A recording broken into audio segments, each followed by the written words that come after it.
নায়েক, আপনার লেকচারের জন্য অনেক ধন্যবাদ। আমার প্রশ্নটা হলো, আপনি বলেছেন আপনি শান্তি প্রচার করেন। আপনি ইসলাম ধর্মের শান্তির ধারণাটা খুব সুন্দরভাবে বললেন। আপনার মাইক্রোফোনের সামনেও লেখা আছে পিস, তার মানে শান্তি। আমিও আপনার সাথে অনেক বিষয়ে একমত। আমার প্রশ্ন হচ্ছে, তারপরেও কেন আপনার কথাগুলোকে বিতর্কিত হিসেবে দেখা হয়? ইসলামিক বিশ্বে বিভিন্ন মুসলিম বিশেষজ্ঞগণ তারা আপনার কথাগুলোকে ভুল বলে মনে করেন। এরকম হওয়ার কারণটা কি? আপনি বললেন যে হোম সেক্রেটারি আপনাকে যুক্তরাজ্যে নিষিদ্ধ করেছেন মিডিয়ার ষড়যন্ত্রের কারণে। তারপরেও অনেকেই কেন আপনার কথাগুলোকে অপছন্দ করে? ভাই, খুব সুন্দর প্রশ্ন করেছেন। আমি যদি শান্তির বাণী প্রচার করি, শান্তি প্রচার করি, তারপরও অনেকে আমার বিরুদ্ধে, মুসলিম আছে, অমুসলিম আছে, যুক্তরাজ্যের হোম সেক্রেটারি। ভাই, আপনাকে বুঝতে হবে, যখন কেউ জনপ্রিয় হয়ে যায় তখন অবশ্যই তার বিরুদ্ধে কিছু লোক থাকবে। সেই জনপ্রিয় মানুষটা ভালো কাজ করতে পারে, খারাপ কাজও করতে পারে। আমি আপনাকে একটা সুন্দর উদাহরণ দিচ্ছি। বর্তমানে মাইকেল এইচ হার্ট নামে একজন লেখক, তিনি একটা বই লিখেছেন, পৃথিবীর ইতিহাসে প্রভাবশালী 100 জন মানুষ। তিনি খ্রিস্টান হলেও তালিকায় 1 নম্বরে রেখেছেন সবচেয়ে প্রভাবশালী মানুষ নবী মুহাম্মদ সাল্লাল্লাহু আলাইহি সাল্লামকে। এমনিতেও দেখবেন যে মুসলিমরা তাদের নবীকে ইতিহাসের সবচেয়ে গুরুত্বপূর্ণ আর প্রভাবশালী মানুষ বলে মনে করে থাকে। অনেক অমুসলিমও ব্যাপারটাকে এভাবেই দেখে থাকে। তবে যদি ভালো করে দেখেন যে এই পৃথিবীতে যে মানুষটার বিরুদ্ধে সবচেয়ে বেশি বই লেখা হয়েছে তিনিও নবী মুহাম্মদ সাল্লাল্লাহু আলাইহি সাল্লাম। সেই বইটাতে তালিকায় 2 নম্বরে আছেন স্যার আইজ্যাক নিউটন। তিনি আসলে সব মানুষের কাছে সেভাবে পরিচিত নন, তিনি ছিলেন বিজ্ঞানী। সেই তালিকায় 3 নম্বরে আছেন যীশু খ্রিস্ট বা ঈসা আলাইহিস সালাম। খেয়াল করলে এটাও দেখবেন, পৃথিবীর ইতিহাসে যার বিরুদ্ধে দ্বিতীয় সর্বোচ্চ বই লেখা হয়েছে তিনি হলেন যীশু খ্রিস্ট বা ঈসা আলাইহিস সালাম।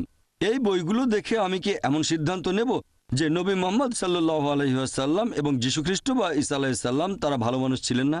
আপনাকে বুঝতে হবে, যখন কেউ জনপ্রিয় হয়ে যায় অবশ্যই তার বিরুদ্ধে কিছু লোক দাঁড়িয়ে যাবে। আর যুক্তরাজ্যের হোম ডিপার্টমেন্টের কথা অনুযায়ী 2009 সালে আমি যখন এসেছিলাম এখানে, একটা বিশ্বস্ত সূত্রে আমি জেনেছিলাম যুক্তরাজ্যের হোম ডিপার্টমেন্টের তথ্য অনুযায়ী পৃথিবীতে সবচেয়ে জনপ্রিয় ইসলামিক স্যাটেলাইট চ্যানেল হচ্ছে পিস টিভি। আর যুক্তরাজ্যের সবচেয়ে বেশি যে ইসলামিক স্যাটেলাইট চ্যানেল দেখা হয় সেটাও পিস টিভি। শুধুমাত্র মুসলিমরা যে দেখে তা নয়, অনেক অমুসলিমও পিস টিভি দেখে। এই রিপোর্টই বলছে পৃথিবীতে সবচেয়ে জনপ্রিয় ইসলামিক বক্তা হলেন ডক্টর জাকির নায়েক।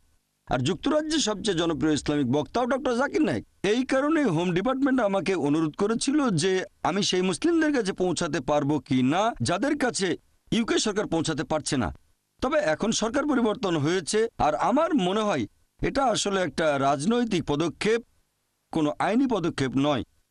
আর হয়তো তারা চেয়েছিল জনপ্রিয় কাউকে, যাতে সবাইকে জানাতে পারে আমরা মুসলিমদের বিরুদ্ধে খুব কঠোর। আর আমার মতামত জানতে চাইলে বলবো, আমি রাজনৈতিক নেতাদের চেয়ে বিচার বিভাগের উপর বেশি ভরসা করে থাকি। আমার মতে এরকম হয়েছে জনপ্রিয়তার কারণেই। আর এটা আসলে একটা রাজনৈতিক সিদ্ধান্ত, আইনি সিদ্ধান্ত নয়। আর ইনশাল্লাহ আল্লাহ তাআলা চাইলে এই এক্সক্লুশন অর্ডারটাকে বাতিল করবে কোর্ট অব আপিল। আশা করি উত্তরটা পেয়েছেন। ধন্যবাদ। আমার নাম মিলিয়াস প্যালিওলাস, পেশায় একজন আইনজীবী, ঐতিহাসিক এবং ধর্ম বিশেষজ্ঞ।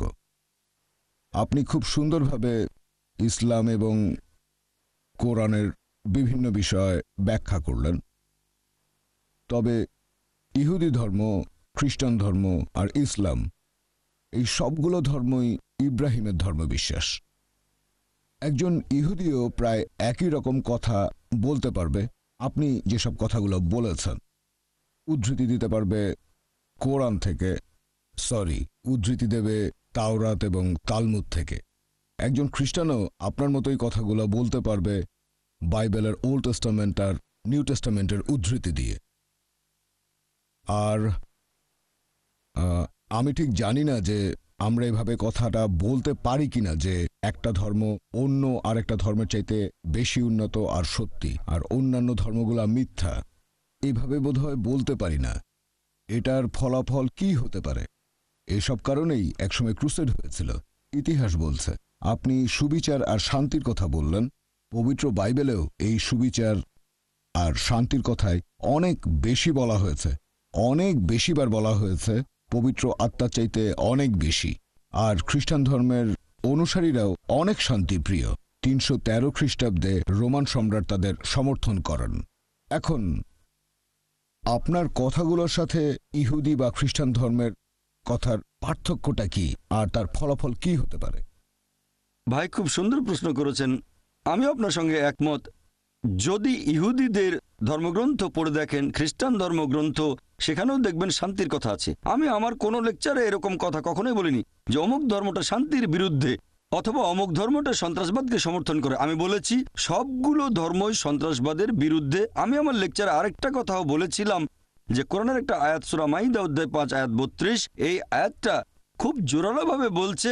আমি অন্য কোনো ধর্মগ্রন্থে এরকম কোনো কথা দেখিনি, কারণ আমি কম্পারেটিভ রিলিজনের ছাত্র। আয়াতটা বলছে যদি আপনি একজন নিরীহ মানুষকে হত্যা করেন তাহলে আপনি যেন পুরো মানুষ জাতিকে হত্যা করলেন, আর যদি একজন নিরীহ মানুষের জীবন বাঁচান তাহলে যেন পুরো মানুষ জাতিকে বাঁচালেন। এটা মাত্র একটা আয়াত, তবে সাধারণভাবে আমি একমত যে বেশিরভাগ ধর্ম, প্রায় সবগুলোই শান্তির বাণী প্রচার করে। এই কারণে যীশু খ্রিস্ট বা ঈসা আলাইহিস সালাম বলেছিলেন, নিউ টেস্টামেন্টের গসপেল অফ লুক অধ্যায় নম্বর 24 অনুচ্ছেদ 36, তিনি উপরের ঘরে গিয়ে তাঁর শিষ্যদের উদ্দেশ্যে বলে উঠলেন সালাম আলাইকুম। এটার মানেও একই, তোমাদের উপর শান্তি বর্ষিত হোক হিব্রুতে। তাহলে দেখা যাচ্ছে যীশু খ্রিস্ট বা ঈসা আলাইহিস সালামও সম্ভাষণ করতে গিয়ে বললেন সালাম আলাইকুম, আর এই কথাটাকে যদি আরবি করেন হবে আসসালামু আলাইকুম, শান্তি বর্ষিত হোক। আপনি বললেন একটা ধর্ম আরেকটা ধর্মের চেয়ে উন্নত নয়। আমার মতে আমি বিশ্বাস করি আল্লাহ মাত্র একটাই ধর্ম পাঠিয়েছেন, তিনি অনেকগুলো ধর্ম পাঠাননি। পবিত্র কোরআন বলছে যে আল্লাহ মানুষ জাতিকে বিভক্ত করেছেন বিভিন্ন গোত্রে, বিভিন্ন বর্ণে, বিভিন্ন ভাষায়, যাতে একে অন্যের সাথে পরিচিত হতে পারে, এজন্য না যাকে অন্যকে ঘৃণা করবে। একমাত্র আল্লাহ তাআলা যে ধর্মটা পাঠিয়েছেন সব নবী রাসূলগণের কাছে, হোক তিনি মুসা অথবা হোক যিশু বা ঈসা আলাইহিস সালাম, মুসা আলাইহিস সালাম, মুহাম্মদ সাল্লাল্লাহু আলাইহি সাল্লাম, সেটা হচ্ছে আল্লাহর কাছে নিজের ইচ্ছাকে সমর্পণ করা। আর আমি বিশ্বাস করি যে নবী রাসূলগণ সবাই, যেমন ধরেন আদম, নূহ, মুসা, যিশু, মুহাম্মদ, তারা সবাই শান্তিতে থাকুন। তারা সবাই একটা ধর্মই প্রচার করেছেন, এক আল্লাহকে বিশ্বাস করা আর তার ইবাদত করা, আল্লাহ তাআলার কাছে নিজের ইচ্ছাকে সম্পূর্ণভাবে সমর্পণ করা। আশা করি উত্তরটা পেয়েছেন।